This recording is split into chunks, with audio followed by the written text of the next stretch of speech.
And we're live. Hi, everyone. Thank you for coming back for another edition of SEO from home. You can probably tell I'm in a bit of a different home this time than our last webinars. I'm coming to you live from London, England. Adam, where are you coming in from? Cairns, Queensland. Nice. Okay, so we're all over the world doing SEO from home.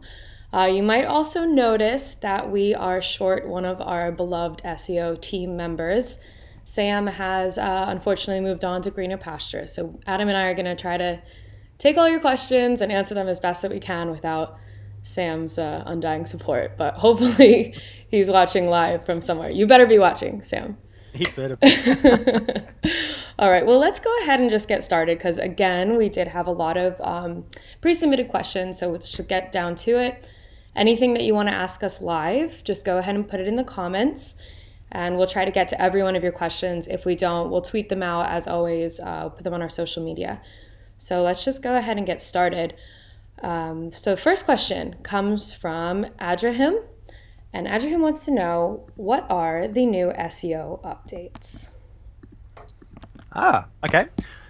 There's actually been quite a few recently, but I guess the big one that has gotten the most attention and probably the most useful would be the broad call update that we actually had. It was about sort of 6 to 8 weeks ago. It was a big change because once Google updated Search Console and actually gave us some extra tools to measure performance, how well each page loads. It's actually become a go-to tool now rather than this sort of poor cousin of analytics that it used to be. So it's been great. It's been a long time coming, and the point of all these updates from Google is always they're trying to make the user experience better. And I think with this one, they've actually made the user experience in terms of a website manager much better. So if you haven't checked out Search Console yet, now's the time to jump in. Yeah, we also have a new article about that up on our blog, so you can go. Feel free to visit our blog and check that out. So the next question, just jumping right in, comes in from Mike. So Mike wants to know, what is an SEO strategy and how can you ensure that you have a sound SEO strategy in place? So I'm going to try to tackle this one. I'm sure, Adam, if you could supplement anything that I miss. But essentially, an SEO strategy is just like a plan made up of lots of little tasks that a business can work through to kind of help rank your organic traffic from search engines or improve your organic traffic from the search engines.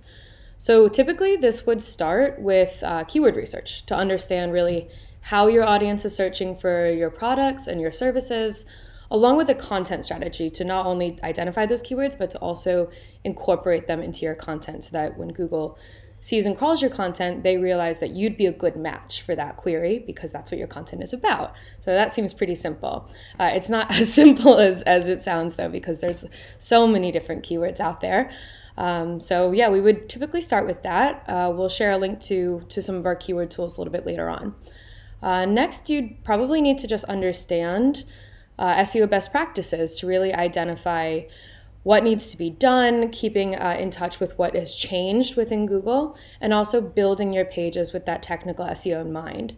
So you can use your external tools like Google Analytics, Google Search Console, like we just talked about, and also, little shameless plug here, WooRank, to track your traffic, track your user behavior, track your keyword rankings, as well as get some ideas around like maybe some hidden opportunities of keywords to target. The other thing that you would definitely want to consider is your backlink strategy. So once you have solid content and your pages are built meticulously and according to Google best practices, you want to start getting your content out there in terms of backlinks and having other websites kind of vote for you, as we say. So really detailing how you plan to encourage these other websites to link to your content, making sure those websites are relevant to you, not just any website on the internet. You want to make sure that it would make sense for them to be linking to you, and also that they're, authoritative, not just a website that was built yesterday that links to a million other places. Google doesn't like that. So my trusty sidekick Ant is going to share a link in the comments to a blog post that's going to help you get started with that SEO strategy. Did I cover everything, Adam? Yeah, that's great. Whoop, whoop, whoop. Okay, and so Dean Levitt on the live chat wants me to share the title of the Search Console article on the blog. I'm a little afraid of my Airbnb's Wi-Fi to go onto the blog simultaneously during this live cast. So, Ant, if you're listening, could you please find that Google News update about the Google Search Console and just post that into the comments if you could. Okay, quick live question that I think kind of goes on the tail of what we just talked about. So Praveen wanted to know, Adam, maybe you can field this one, if it's possible to rank a web page without any backlinks whatsoever. Oh, okay. That's I've never had that question. Me either. That's a great question. Look,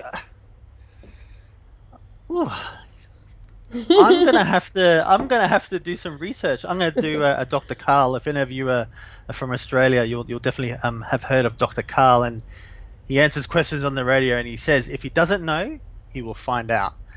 So I'm actually going to do some research into that. That's a very interesting question. I'm going to guess, I'm going to lean towards that you probably won't make page one with absolutely zero backlinks.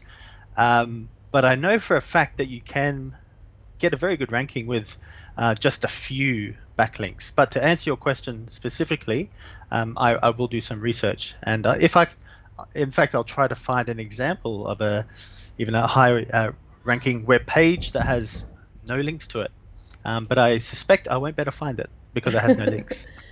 It probably, correct me if I'm wrong because I'm not the SEO expert here, but probably would also have to do with the search volume for that as well. Like no backlinks, Definitely, you're yeah. probably not going to rank for the keyword news. You know, Yeah. that's a pretty hard one. It gets searched millions and millions of times per month, but maybe something like, I can't even think of anything random, like marble, rhino, figurine, London, or not even London, like just someone really, maybe you could rank for something that has about one search per year without any backlinks. Yeah. But That's true. yeah. Okay, Adam, I'm going to throw another one to you from one of our pre-submitted. So this one comes in from Patty, and Patty wants to know if it makes sense to change a domain name to include a keyword phrase. If you've had a domain for years and you want to change it to include one, is this worth it? Or would you actually lose more than you would gain? Okay, that's a good question. Hi, Patty. Look, the short answer would be no. I wouldn't advise doing that. But let me give you some context around that. So actually, John Mueller answered this question a couple of years ago himself from one of the guys from Google. While he didn't specifically say that keywords in the domain name aren't a ranking signal, we actually believe that they are. He did emphasize that there's no like dramatic benefit from having the keywords in a domain or not. And I can also back that up with the many websites and clients I have worked with where they have not had a keyword in the domain. They've got their brand as the domain, and that makes sense. It's more important to have a domain name that's memorable than one that has a keyword in it.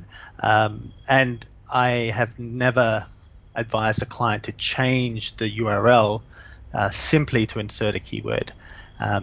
It's once you pick your URL, stick with it. So that's the short and the long answer. And content is king. It is. It's a very well-known phrase in our industry for a reason. Creating your content using those keywords that you want to rank for is probably going to be more effective than completely torching your domain to the ground and starting from scratch. So yeah, well, absolutely. And if you do change your domain name, you also risk doing a lot of damage. Now, that's something I should emphasize as well. Not just, you might not rank better, but you could actually rank a whole lot worse because you could create a whole range of problems. So don't do it, guys. Okay. Yeah, just a big fat no. Okay, so this next one also comes from Patty. I'm going to answer this, and then Adam, I'm going to throw you a live one. It's about the keyword tool, so just get it brewing. All right. So Patty also wanted to know, what are the musts for basic SEO? And I think what we touched upon a couple of times now, do some basic keyword research. There are so many guides with, free tools, paid tools, help you identify keywords to target. Again, shameless plug, WooRank does exactly that, helps you identify those hidden opportunities. But you don't have to just go straight to WooRank. There are plenty of tools out there that can help you, and not necessarily ones that you have to pay for. So also, aside from just the keyword research, following that basic SEO practice, like including unique title tags on each page that don't exceed between 60, 65 characters, and also including a unique meta description, which can really be read as like an advertisement for your page to get people to click through. Also not exceeding 160, 170 characters.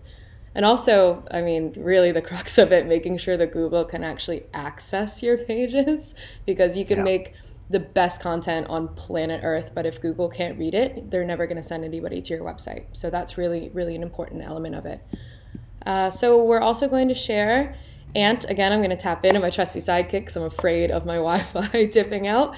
And if you could share our blog post on free keyword research tools. And then we also have something that I can share with you, which is the on-page SEO checklist, which also kind of transitions me really well into the next question. Jamsid wanted to know if we could provide a checklist or a list of items that we have to work on to build that kind of better SEO. Oftentimes it's really helpful to have just a list of tasks that you can check off just to keep yourself organized. So we're going to go ahead and share that in the comments for you. And if you have any questions, as always, just let us know either in the comments or by emailing us. Okay, so I am going to throw you a live question. Adam, are you ready? Let's do it. Okay, so if the WooRank keyword tool highlights keywords that our site ranks for, does that mean that we can only create content for those keywords? So for example, 50 keywords that they are tracking in the keyword tool equals 50 different blog posts for said keywords. Is that the limit, or what do you think? Okay, so the answer really is a no there.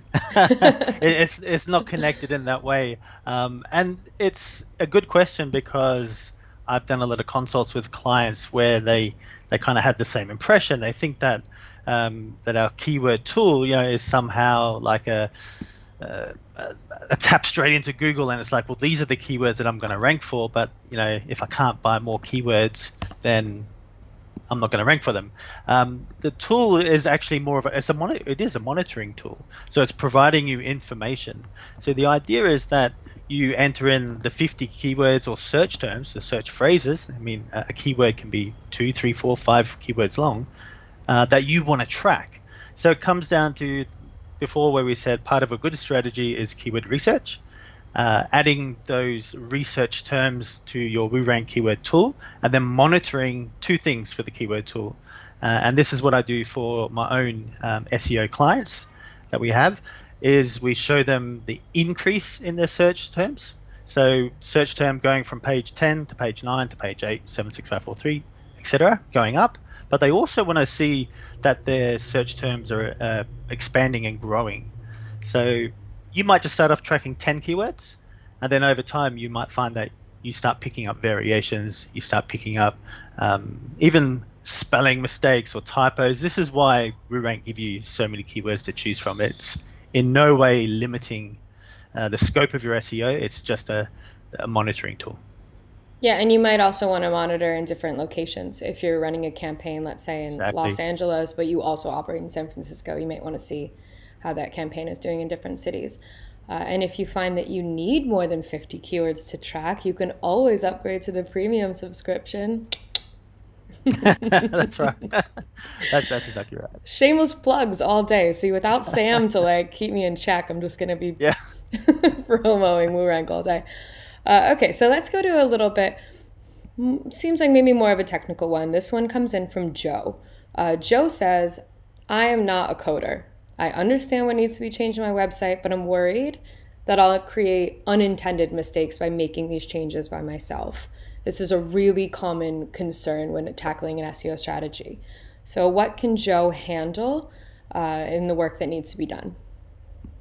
Okay, so if that's the Joe I'm thinking of, I actually spoke to him earlier this week. Oh, so Joe, if you're watching, hi again. Look, again, a very common question. You need to remember that it's going to come down to prioritization, really. So in essence, WooRank is providing you with a diagnostic. It's listing the things that need to be sorted out on your website. If I was to talk about a car for a second, it's like taking your car for a check, and the mechanic says, look, we've got all these things that need doing. Now you're going to look at that list and go, well, I can change the oil, I can, I can give it a wash, I can give it a vacuum, but yeah, changing the gasket in the motor, maybe I don't want to do that. That sounds like something I might get a mechanic to do for me. It's the same with WooRank. Some of these issues that come up are going to be much more technical orientated, and you may require either a developer to do them for you or some guidance. Maybe even like with Joe, I had a one-on-one call with him earlier this week, and we just went through some of the priorities that he could tackle straight away to improve his score and improve his ranking. So yeah, that's the way to do it. You don't need to be a programmer to get benefit from WooRank. Absolutely not. No, not at all. And just if I could piggyback on that, I think sometimes with SEO, the bark is so much worse than the bite. Like things that sound super technical are something that even if it's your first time logging into WordPress, you could fix. Like take, for example, alt attribute. It sounds really technical, but all it means is describe your picture, It's not always the most difficult thing to solve, even though it sounds super technical. So always when you're within the review, you can expand the criteria, and we'll always give you actionable advice to how to tackle these things if you're willing. And if not, we give you the opportunity to download everything in either a CSV or a PDF, which then you can just deliver to the powers that be that are going to be fixing it for you. Right. Okay, so let's take a live question from Digital Nirvana Video. Digital Nirvana Video says, when I'm posting my blog on article-based websites, can I hyperlink my direct keyword to the website page? Is that good practice? Okay, well, again, there's always a big if, because I'd love to know more information about the quality of the site that you're posting to and that kind of thing. So let's break that down and unpack it a bit. Is it okay to have an outgoing link on your website to another website? Yes, it is. Despite the sort of a lot of fear about doing that, you can absolutely do that. However, it comes down to, is it a quality website that you're referring to, that you're giving that vote to the other website? If you're ever in doubt, though, make it a no-follow. Excuse me. And that's really the easiest thing to do, is if you feel like you want to link to another site because it makes sense, you're mentioning a topic and you want your readers to be able to click that and go to another website and learn more about it, but you don't necessarily want to risk passing some SEO juice along, make it a no-follow.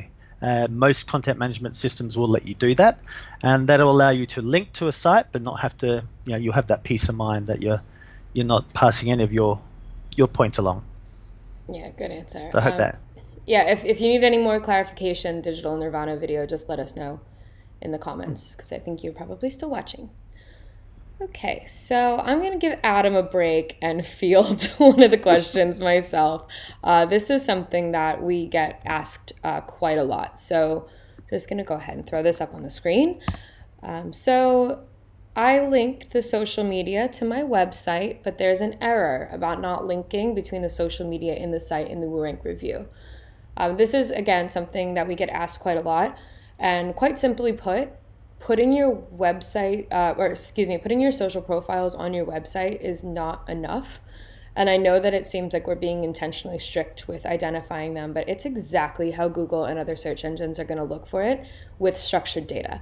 They're going to look for this very specific script on your homepage that says, my URL is the same as this Facebook page, this Twitter account, this LinkedIn. That's why the property is called the same as property. So it's really just telling Google, hey, I'm not just here on my website. I actually have a larger, more prolific online presence than just my website alone. And it's really just helpful to tell Google who you are and what your pages are in a language that they are apt to understand.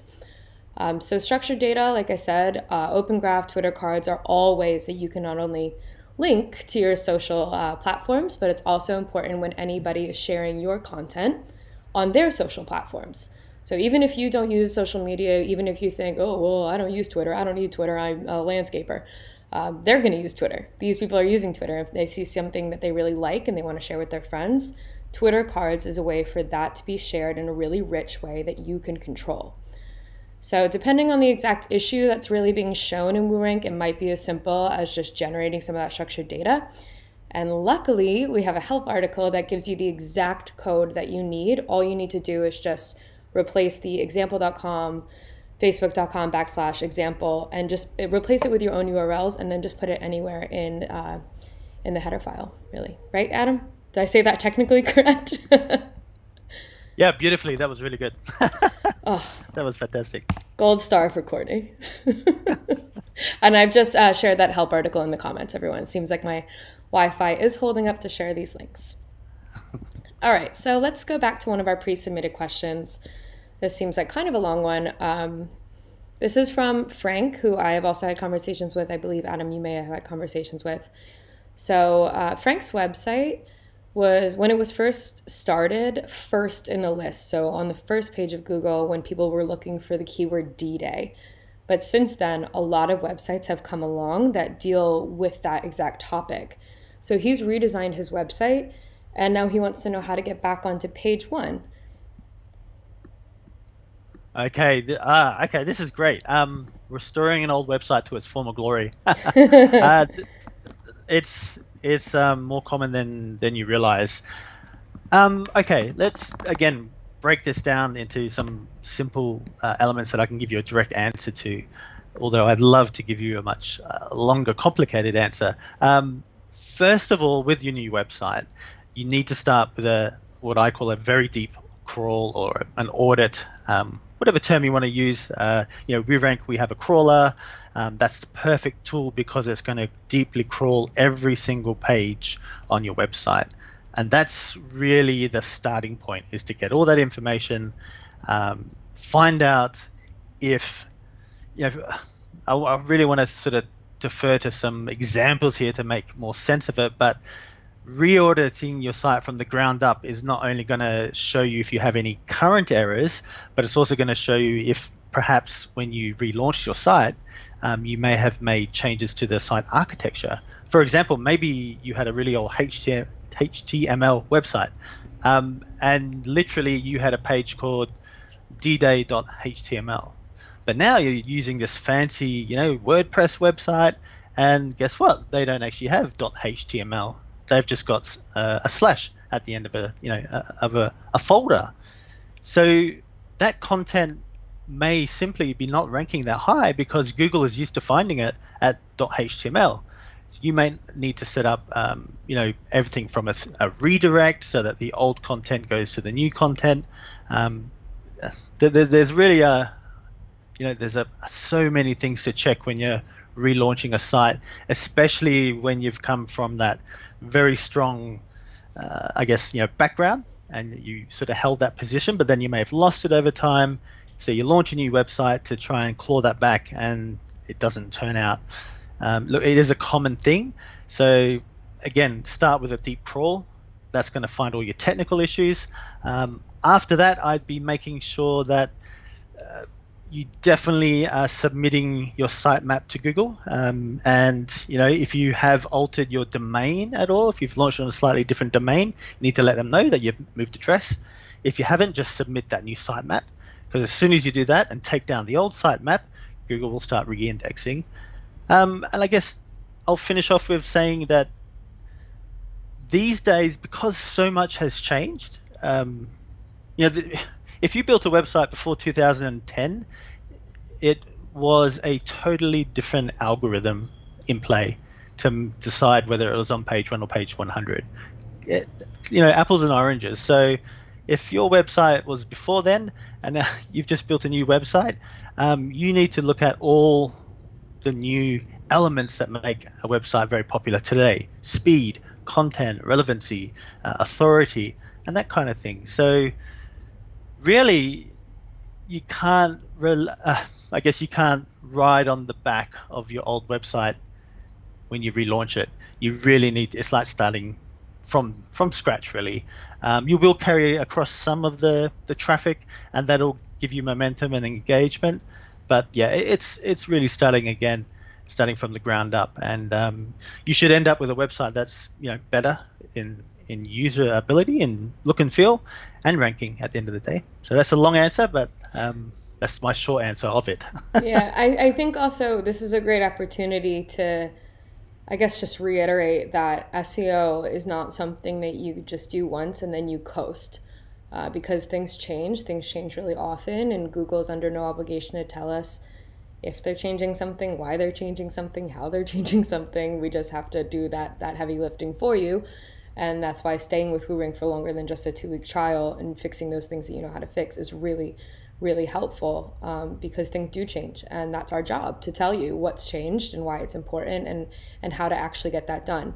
On the flip side, if, like Frank, if your competitors are now starting to rank for something that you've been ranking for forever, it's just proof positive that if you're not doing SEO, your competitors are. So it's really, even if you haven't changed anything, Google is going to see that they're making a little bit more of an effort and reward that.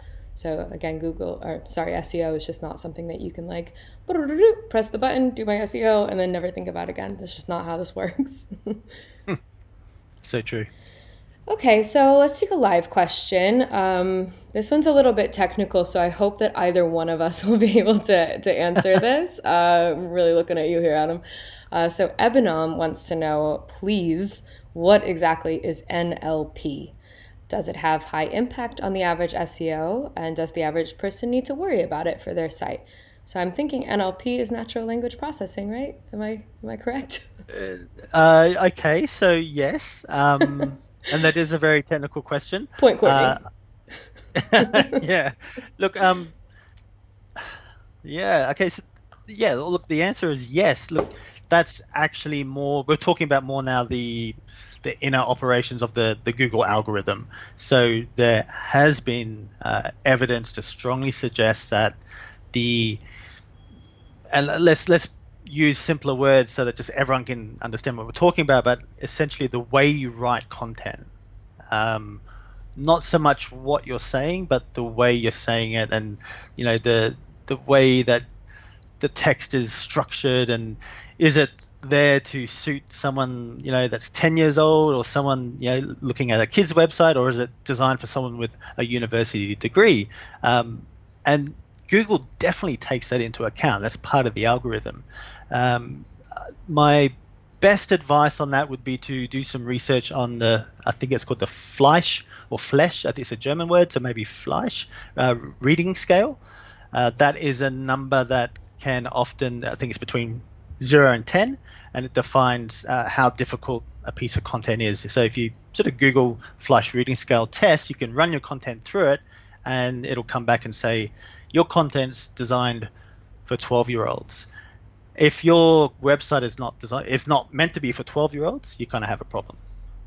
So that's my answer to that question, if I've understood the question. I don't know if this is related, but doesn't Yoast plugin also give you kind of like not a scale of 1 to 10, but it gives you readability factors, like how readable your content actually is. So if something is registering as too difficult, it actually shows you have this many compound sentences, you have your average sentence length is this long. It might be difficult for certain audiences to understand. That's true, but I guess the actual sort of truth of it is, though, if you are writing if you're writing a white paper or a green paper for a university website, or you're putting up a thesis, Google will expect that to be of a higher standard than a kid's website. So it is totally relevant. It's a really good question. Yeah, it's fantastic. We also got 2 questions back to back about duplicate content, so I'm just going to try to tackle that quickly. So Mohsen wanted to know, what about duplicate content? Sometimes it's inevitable. How important is this? And then Praveen followed up with, is there any way to find duplicate content and how it got copied? So I think I'll go first, and maybe you can deal with the more technical stuff. Duplicate content can be very, very easily found with a full technical site crawl. So we can find, on WooRank, we can find exactly what pages are using the same title tag, exactly what pages are using the same meta description, as well as, let's say, a pretty common one, if you sell, I don't know, men's shirts online, and you have a filter for red shirt, size medium. Every time you filter that down and down and down, the content remains identical. It's just that the URL is changing with your filters that you've added. There are ways to actually fix this with canonical tags, and I'm going to go ahead and push it over to you to describe that a little bit more. I was actually going to make a joke earlier on when you were talking about words, that are difficult, and I was going to say my worst is canonical. So thanks for that question. Yeah, you're Yeah. welcome. Okay, well, canonical tags, that is basically just a very complicated way of saying this is the original version. So, for example, and I always love examples, WordPress has the ability to display the same piece of content in several different ways depending on how you set it up. For example, you could display a page of content by its page name, by its post name, by its tag name if there's only one piece of content, and et cetera, et cetera. There's lots of different ways. So when you have this kind of which is a good thing because that makes your content easier to find. But what you need to do is let Google know that all of these kind of duplicates of your own content all are the same piece of content. So the canonical URL is like, think of it as the original URL. And I hate that word, and I hope I never have to say it again tonight. Just always have trouble saying that word. But yeah, you got to eat. I just can't say that word very well. But look, that's what it does in a nutshell. It points your content to where the original piece of content is, and that way you won't get that duplicate penalty. So it's really important to have a canonical URL tag on every page. Exactly. Yeah, and like I said before, if you launch the site crawl, you don't even need to look for this. With the magnifying glass, we'll just find it for you, let you know the exact URL that's happening on, so you can take care of it quickly.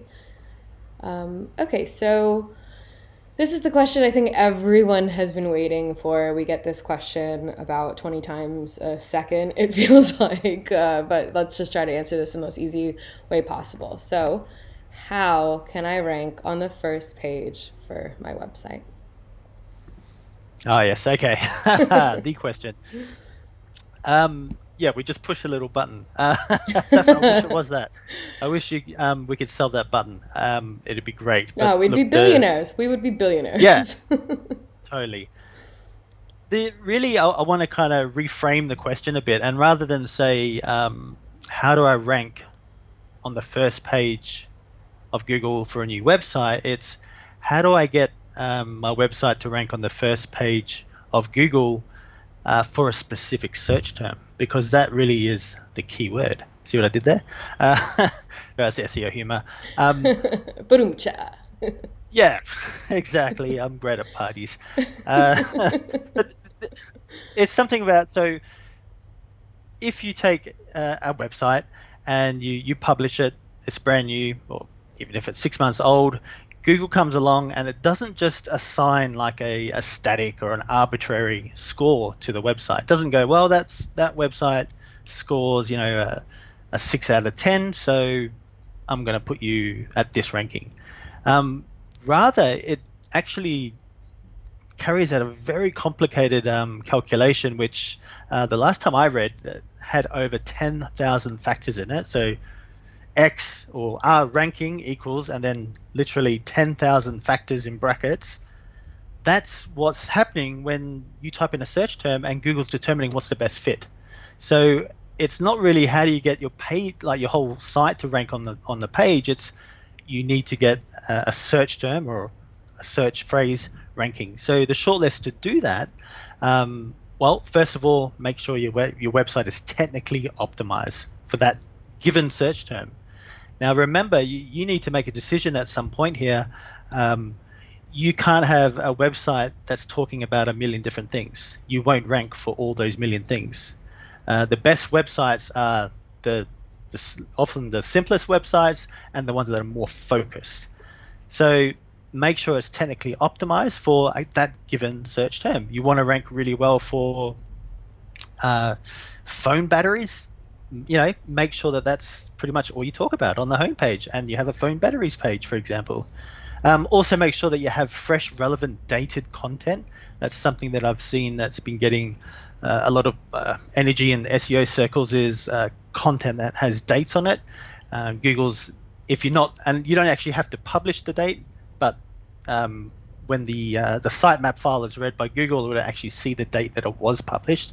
So the more recent and relevant and fresh your content is, the better. And I would say if your search term is a product like phone batteries, and this might sound silly, but you need to actually make sure that someone can buy a phone battery from your website. You're not just there saying, oh, if you want to buy this, send me an email. Google's not going to like that. Google is going to look for an e-commerce system. It's going to look for an SSL certificate. It's going to go, well, you say you're selling phone batteries. I want to see that you're able to actually carry out a transaction safely and securely. And I guess the last one would be traffic and backlinks. But if you get the first couple of things right, the traffic and backlinks should come naturally. So, yeah. And to do a plug, take out a WooRank trial. Let the software help you optimize your site, and go through each page by page by page. And yeah, that's how you get your website to rank for a search term. Yeah, and please don't mistake. You're not going to rank tomorrow if you start doing this No. stuff. It does take a little bit of time, but I think that SEO, like organic search kind of marketing and optimization here, is so much more rewarding in the long term, and your success really builds on top of each other. Whereas with, paid marketing aspects, as soon as you stop paying, your traffic is going to drop off, whereas SEO is a little bit more sustainable. Exactly. So if you have the patience, SEO is a marathon, it's not a sprint, but it will be, I think, more rewarding in the long term. Okay, so let's go ahead and take a live question. I'm going to first ask you, do you know the Web Stories plugin, Adam? The web who? Sorry? Web Stories plugin by Google. Do you know that? Oh, hang on. I've heard of it, but I'm going to do a Carl Kruszyninski right now and look it up. Okay, I'll read it really slow. Can you please tell us about Web Stories plugin by Google? I don't know very much about it. So Vinay wants to know if it's compulsory to have all of these pages, all the pages and posts, to be in the AMP version, or if there's another way around. Okay, yeah. Okay, I do. So if you want the best, if you want the most out of it, yes. That's going to be my shortest answer for the night. Because it's been designed by Google for Google, and AMP has been designed for Google by Google. And if you use AMP together with to create these sort of these web stories, or these I guess another way to call web stories for someone else who's might be Googling it right now too, is it's fast loading screens. It reminds me of when we used to have in the old days the old Flash websites that were quite immersive, but they had the little slow loading bar. You don't see that anymore. Well, web stories is kind of it's kind of a newer version of that, but without the AMP, it's just not going to actually function the way it was intended, and therefore, yeah, it's absolutely critical to have both of them together.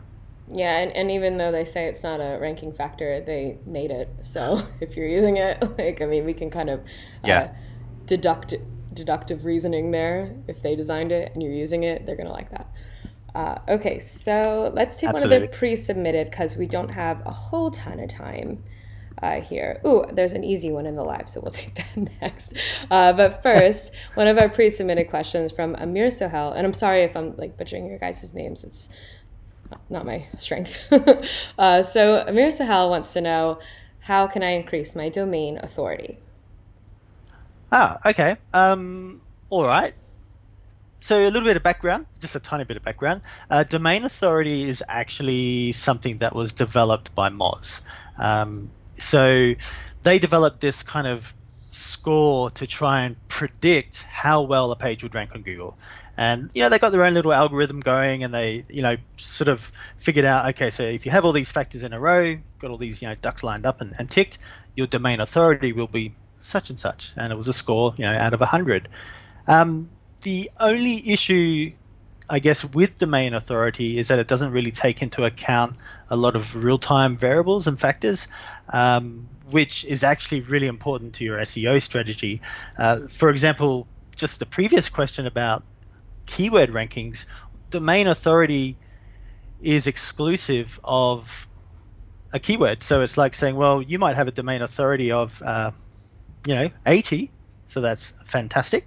But if your content is not related to the search term, it's not going to show up whatsoever. So let's go back to the point. I said that would only be a little segue. To increase your domain authority, first of all, fully optimize your website, and Moz will tell you that themselves. Make sure that your content does include variations of the keywords that you're using, and that's the thing that I sort of would like to talk more about. Share the content. The more that your content is out there receiving clicks and visits, generally the higher the domain authority.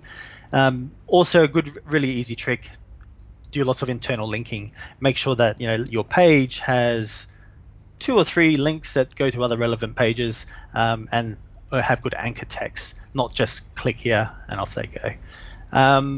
No toxic links is a big one.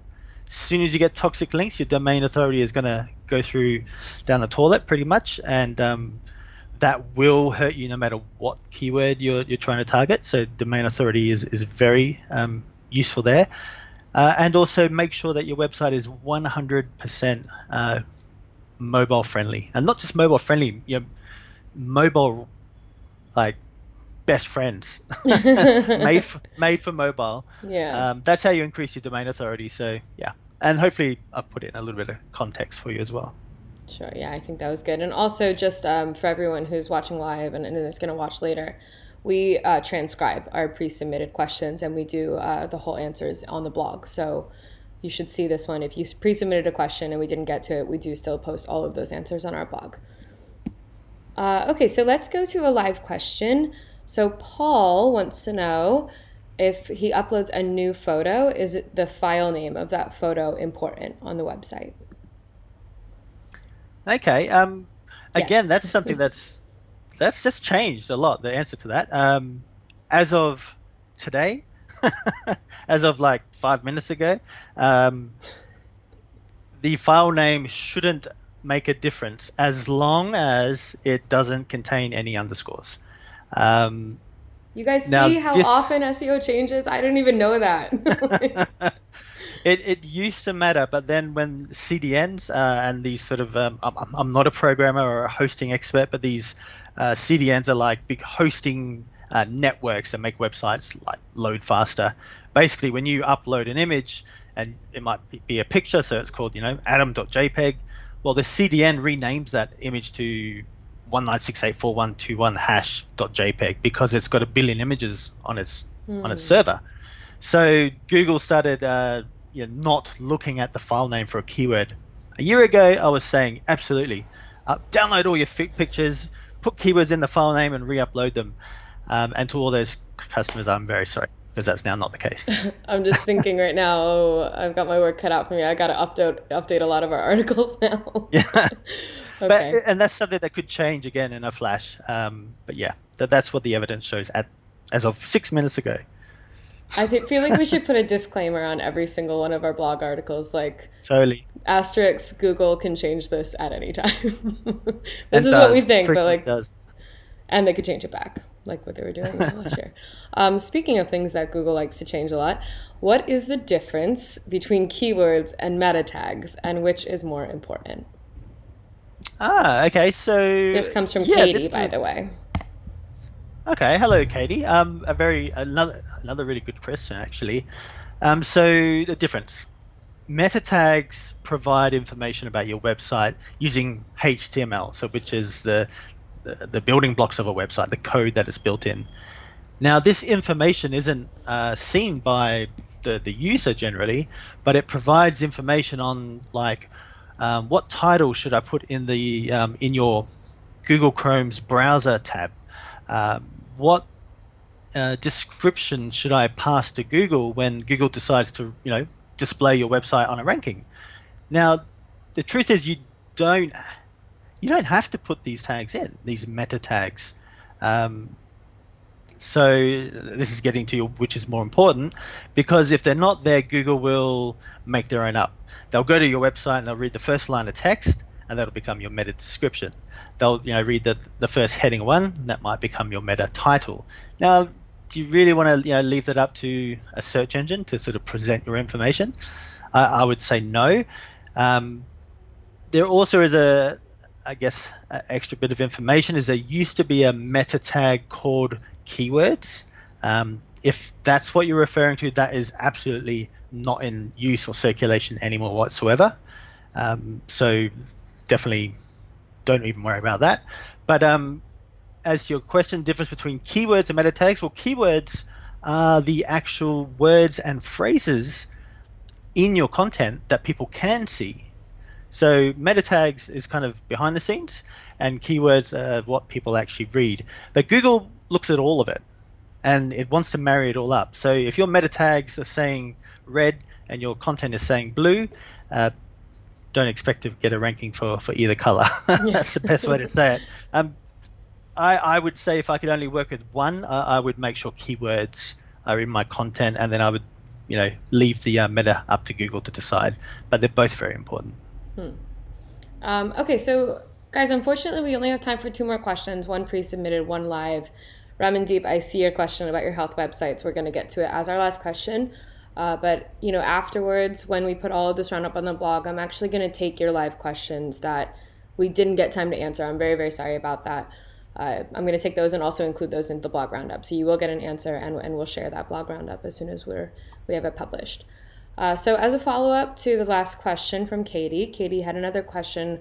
How many characters should an ideal title tag have? This is really easy one. Just aim for 65, I guess, below 65.